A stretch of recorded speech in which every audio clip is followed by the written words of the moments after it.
아, 자, 여러분, 조국 후석이라는 분이 한 행위에 대해서 저는 이렇게 생각해요. 불법은 아닐 수 있다. 근데 비겁하고 비열하고 편법인 것이며 지금까지 자신이 과거에 했었던 말들을 전부 전부 헛소리로 만들어버린. 그러니까 정말 조국의 적은 조국 자신이다 이런 말이 나와도 할 말이 없게 만드는 그런 행적이었다고 생각해요. 인면수심인 것도 맞고 앞뒤가 다른 것도 많고 정말 내로남불, 인면수심, 표리부동 뭐 이런 모든 단어를 쓸 수 있을 것 같은데 그래서 근데 이건 아닌 것 같아. 뭐 정유라에 대한 재평가가 필요하다라던가 뭐, 뭐 그런 거로 적혀 있던데 나베 나경원 그 원내대표 그 딸에 대해서 걔도 뭐 비리가 있다 이런 식으로 접근하는 것 같은데요. 솔직히 정상인이면요, 제 생각에 정상인이면 좌우 다 털고 가는 게 맞지 않냐? 이게 이런 생각을 하게 될 것 같아요. 좌우 다 털고 가는 게 맞지 않냐? 저거든 말했지만 저는 문준용 특혜에 대해서도 제 입장에서 그 정황이나 저는 이제 자기 소개서 같은 것도 봤죠. 저는 직접 봤거든요. 이런 거를 보고 그리고 그분이 이제 작업물 같은 것도 보고 이 퀄리티면 굉장히 실력이 괜찮은 사람인 것 같은데 라는 판단을 내렸기 때문에 그래서 이번이 무슨 특혜치요?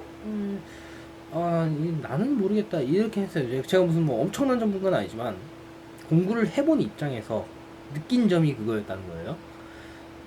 근데 이번 일 같은 경우에는 제가 배워본 분야나 이런 거 아니니까 주변 분들의 이제 말씀 같은 거 그리고 제가 아는 선에서 제가 아는 뭐 연규구 교수님 이런 분들한테 여쭤서 그냥 보는 건데 그냥 그러니까 어떤 느낌이냐면 불법까지는 아닌데 일반적으로 벌어지는 일상적으로 벌어지는 어, 약간 뭐랄까 도덕적으로는 조금 그렇지 않나 싶지만 법적으로는 불법이 아닌 그래서 일상적으로 어디에서나 쉽게 일어나는 그 정도 안건인 것 같더라고요. 그러니까 이거 가지고 털려고 하면 일단 대한민국에 있는 교수 뭐가지 죄다 날려버려야 된다 뭐 이런 느낌이 들 정도? 뭐 그런 거 있잖아요. 노회찬 대표 이제 그 5천만 원 가지고 이제 그걸로 자살하셨잖아요. 그때 그때 국회의원들한테 막 일가라는 사람들 은근히 많았죠. 아니, 니들 털어서 먼저 안 나오나 한번 보자. 약간 이런 뉘앙스죠. 근데 저는 이 말을 하는 게 조국이 그러니까 뭐 실드를 쳐줘야 된다. 조국이 잘못 안 조국 대표가 아니 조국 그 민정수석 전 민정수석이 잘못을 안 했다. 이런 얘기가 아니라요. 이 문제는요. 일단 좌우를 다퉈야 된다라는 것도 맞고 대한민국 사회 자체가 지금 뭔가 이제 맛이 가 있다. 이것도 맞는 것 같아요. 이런 설명도. 근데 다시 생각해 보면은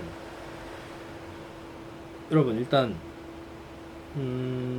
왜 이런 일이 생겨났냐라는 거에 대해서 또 왜 이런 거에 국민들이 분노하냐에 대해서 일단 1차적으로 저는 대한민국의 인치 경쟁 같은 게 이제 과열화된 것도 있고 하지만 그 과열화가 된 원인을 먼저 봐야 된다고 생각하는데 결국은 거기에서 이기지 못하면 생존을 못하는 구조라는 게 제 생각이에요.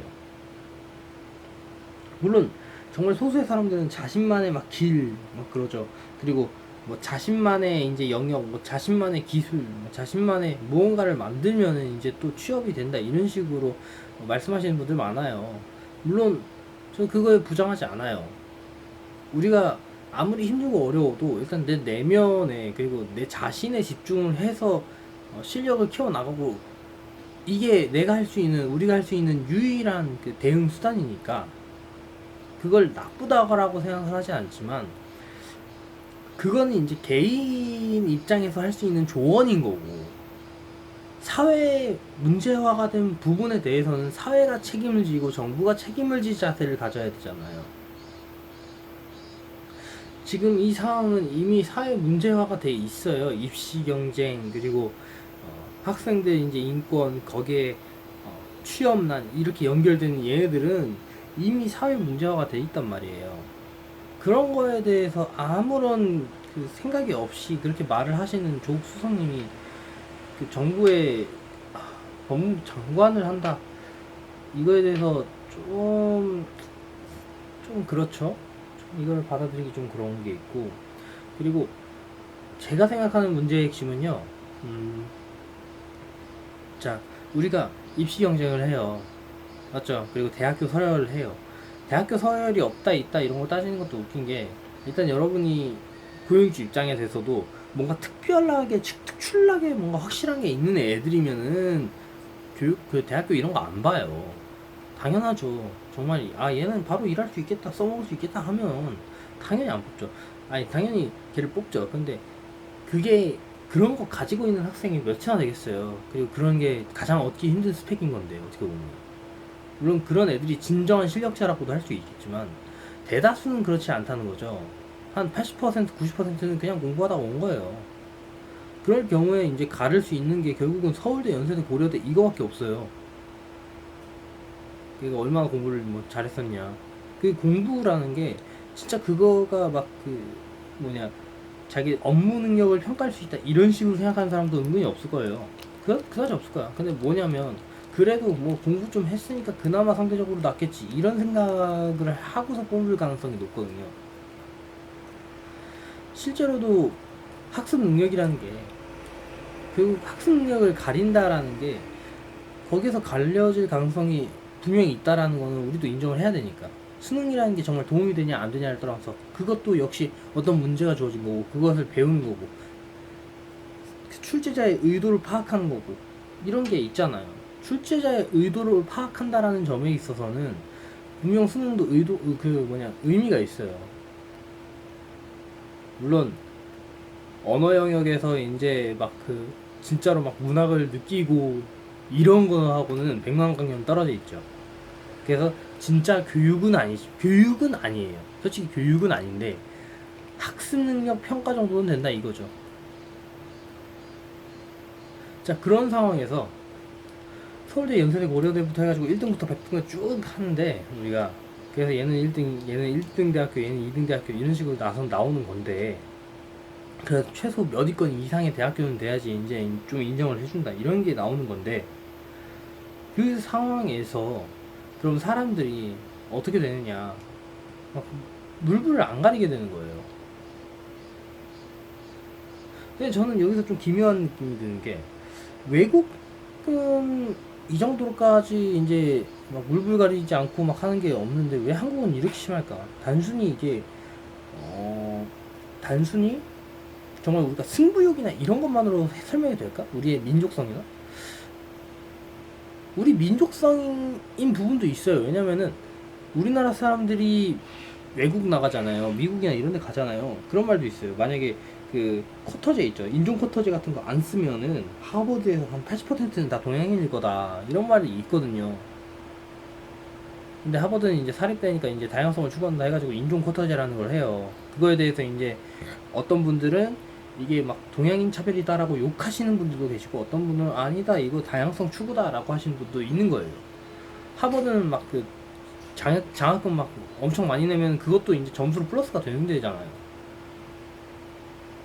우리나라 같으면 그 막 부정부패와 비리 뭐 이런 개념으로 접근하죠. 그런데 근데 왜 이런 차이가 이제 결정적으로 날까? 일단 한국인의 동양인의 특성, 공부에 대한 특성이 있는 것도 사실이긴 한데 그것만으로 설명할 수 있는가에 대해서는 약간, 그러니까 외국 사회를 보면은 확실히 동양인의 스타일이 그런 게 있다라는 건 인정. 근데 그것만으로 설명하기엔 너무 과열화가 돼 있고 너무 이제 심하니까, 그래서 개인적으로 고민해 봤는데 이게 결국은 생존 문제와 직결될 수밖에 없는 이 산업 구조 같은 것 때문에 그런 것 같아요. 취직을 못하는 것만으로도 이제 생계에 위협을 받고 이러니까 정말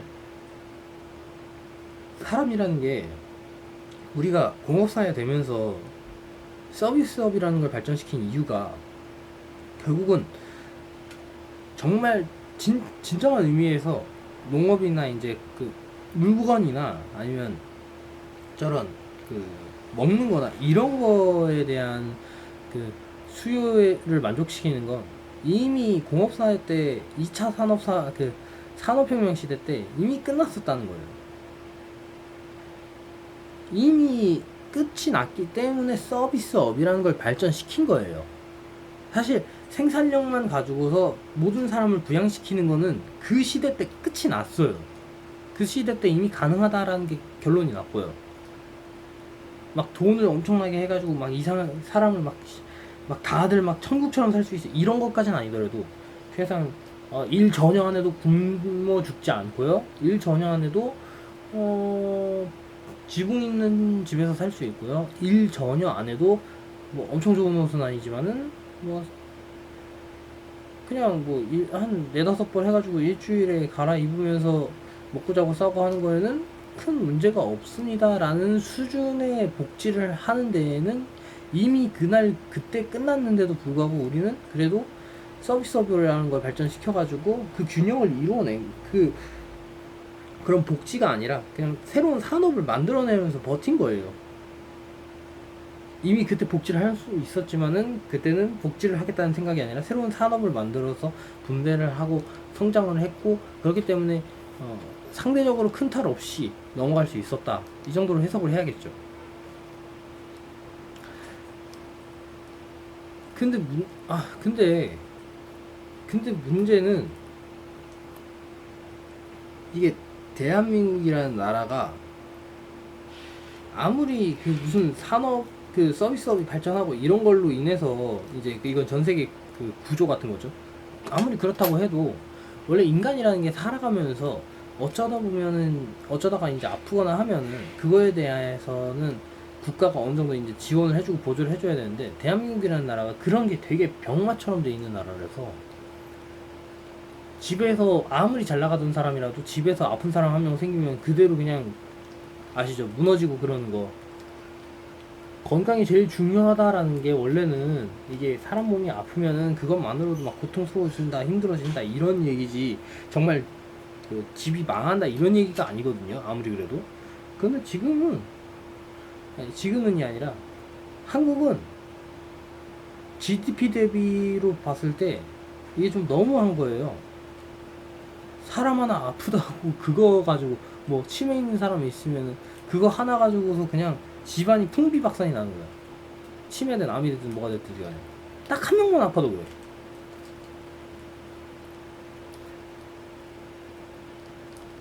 이게 왜냐면은 그 아픈 사람 돌보기 위해서 한 명이 또 그 뭐 직업을 뭐 때려치고서 그냥 그 간병인으로 있거나 아니면 간병인을 막 고용하거나 이래야 돼. 그러면 그 가격이라는 게 그래도 최저시급 임금은 줘야 돼. 그러면은 내 월급이 300인데 그 중에서 300인데 실수령이 200 몇십인데 그 중에서 또 200 얼마가 빠져나가고 나면은 집세 뭐 월세 이런 거니 뭐 처리가 안 돼. 그러면은요 그런 고용인 제대로 쓸 수 있는 집은 정말 가족들이 대가족이라 가지고 십시일반을 하든지 아니면은 자기가 그 뭐야 그 정말 자기가 한 500, 600 넘게 막 버는 막 그런 사람이어야 된다는 얘기예요. 근데 그런 사람 비율이 대한민국에 몇이나 되냐면은 몇이나 되냐 한 600도 솔직히 힘들어. 실수령액이 한 500 몇은 돼야지 되는데 그 500 몇 되는 사람이면은 상위 8%래요. 노동자 중에 상위 8%만이 실수령액 500을 찍는다는 거예요. 그 정도는 돼야지 그나마 그런 상황에서 대응을 할 수 있는 건데.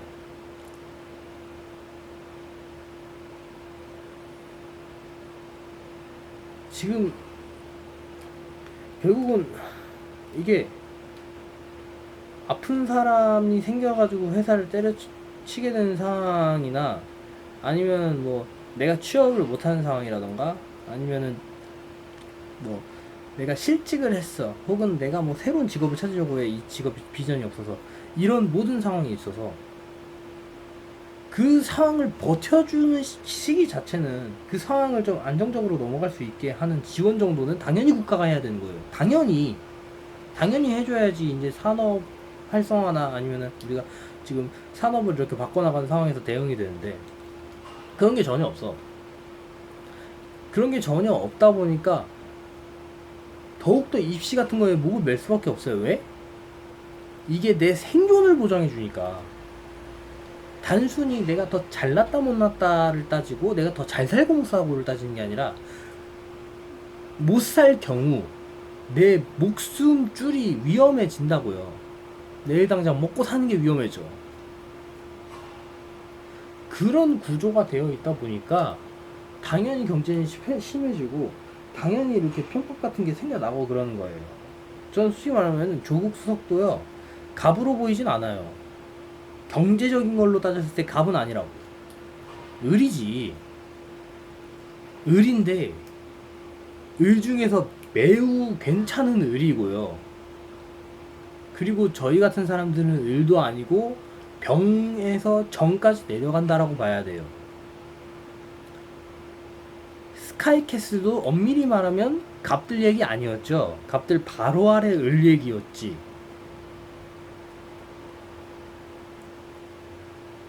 진짜 갑들은 스카이캐슬처럼 할 필요성을 못 느껴서 안 해요.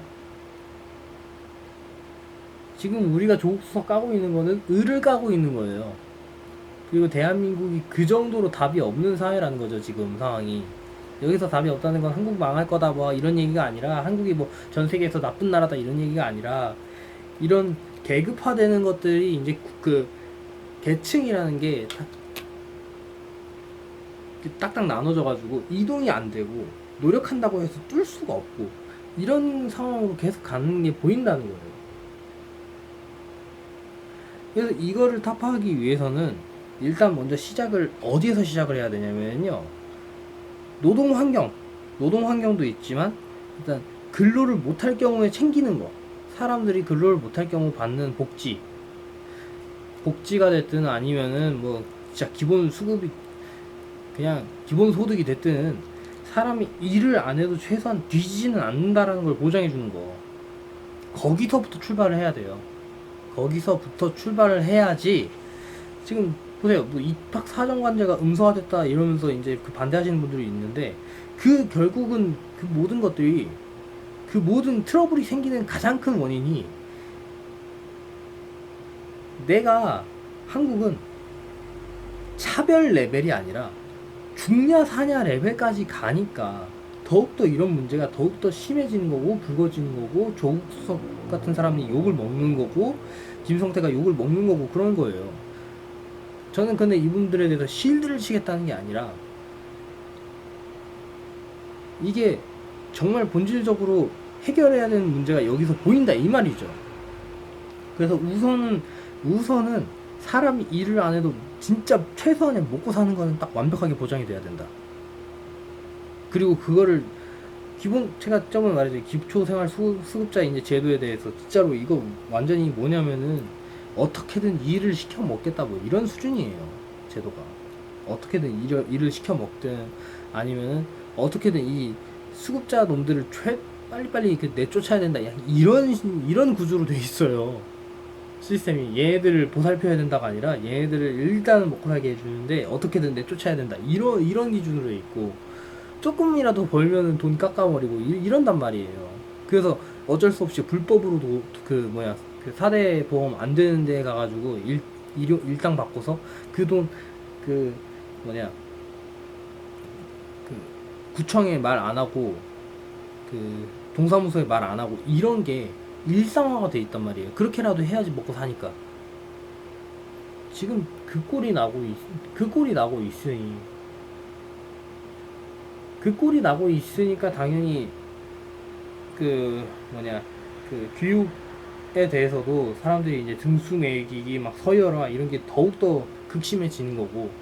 왜냐면은 단순히 뭐 1등, 2등, 3등이 중요한 게 아니라 그 안에 못 들어가면 내가 그냥 먹고 사는 게 힘들어지니까. 그렇기 때문에 더욱더 분노를 하는 것이고, 그렇기 때문에 뭐 입학 사정관제니 이런 것이 저런 식으로 변질이 되는 거예요. 만약에 아니, 변질 이전에 솔직한 말로 저는 그 교육의 다양성 추구 있단 말을 하는 게 이게 이거는 이준석이 한 말이니까 싫어하는 분들도 있겠지만 다양성과 공정함은 병행을 할 수가 없다. 사실 입학사정관들 자체가 이제 다양성을 추구하겠다 이건데 거기에서 이제 룰이 복잡해지니까 그걸 제대로 알 수 있는 부모들의 자식들이 이제 굉장히 유리해지고 그렇기 때문에 그 서열 고착화, 그 사회 계층 고착화가 심해진다 이런 말이 나오는 건데, 그래도 다양성이 정말 필요하다고 한다면 저는 우선 아래 계층 사람들이 먹고 사는 건 해결한 다음에 그 다음에 추구해야 될 게 다양성 아니냐 이 말을 하는 거예요. 아니 솔직히 말해서요, 조국 수석 문제는요 조국 수석만의 문제도 아니에요. 왜냐고, 아니 좌파 내부 털어봐. 얼마나 많은 사람이 똑같은 짓을 하고 있을 것이며, 우파 털어봐. 우파는 깨끗할 것 같아요? 조국 수석보다 더하면 더하지 덜하지 않아요. 조국 수석은 그래도 불법 레벨은 아니었지. 김성태 의원 보세요. 그분은 진짜 빼도 박도 못하고 불법 레벨로 일을 저지르셨어요. 아예 그냥 찔러 넣으셨거나 다름없는 행동을 하셨는데, 근데 여기서 뭐 조국 하나를 턴다고 해서 진짜로 나라가 막 좋아지고 이럴 것 같아요? 아니에요. 이 문제는요, 어떤 거 한 인간을 어떻게 한다가 아니라 대한민국 체질 전체를 개선하지 않으면 이거 답이 없다. 그래서 제가 말하고 싶은 거는, 일단 우리가 정말로 다양한, 일단 그 공정함이라는 걸 이제 말하는 사람이 있고 다양함이라는 걸 말하는 사람이 있는데, 정말 다양한 뭐 인재를 키우고 싶어가지고 입학 사정관제 같은 거를 제대로 하고 싶다라고 한다면 우선 이 대학교 서열화를 해소해야 되고, 이 서열화를 해소하기 위해서 맨 먼저 해야 되는 거는 대한민국의 정말로 어렵고 힘든 사람들이 최소한 먹고 사는 문제에 대해서는 아무런 걱정을 할 필요가 없는 그런 구조를 먼저 만들어 둬야 그 모든 것을 좀 매끄럽게 시행할 수 있지. 그 전까지는 이거는 당연히 계속해서 욕을 먹을 수밖에 없는 거고, 당연히 욕을 먹어야 될 일이 될 수밖에 없는 거고, 그런 상황에서 정말, 그럼 저는 그건 아니거든요. 왜냐면 저는요, 수능 제도가 좋다고 생각을 안 해요. 저는 수능 제도가 좋다고 생각하지 않기 때문에 이런 말을 하는 거예요.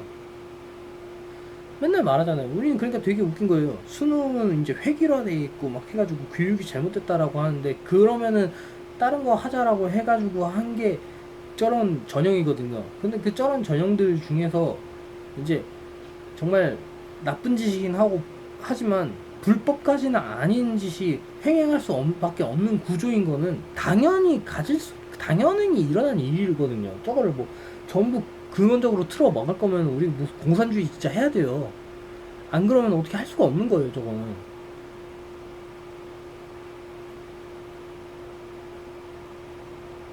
저는 그래서 어떤 입장에서 말하는 거냐, 일단 수능이 좋은 것 같지는 않다. 입학 사정관제는 해야 되는 게 맞다. 근데 입학 사정관제에서 정말 그 상대적 박탈감 이런 걸 느끼지 않고, 아니 상대적 박탈감까지도 괜찮아. 정말 어마어마한 분노가 생기고 막 피눈물이 나는 이유, 우리가 먹고 사는 문제가 해결이 되지 않는다. 근데 쟤들은 먹고 사는 문제 같은 걸 넘어서서 너무나도 쉽게 저런 걸 뚫어버린다. 이런 분노가 생기지 않게 하려면 최소한 하층민들이, 민초들이, 서민들이 먹고 사는 것만큼은 여유롭게 해결이 되는 선이 돼야지만이 저런 게 제대로 시행이 될 수 있다. 결국 이게 전부 연결이 된 거죠. 그 전까지는 이건 계속 벌어질 문제고, 조국 수석 정말 이거는 해결이 안 될 문제다, 이렇게 본 거예요.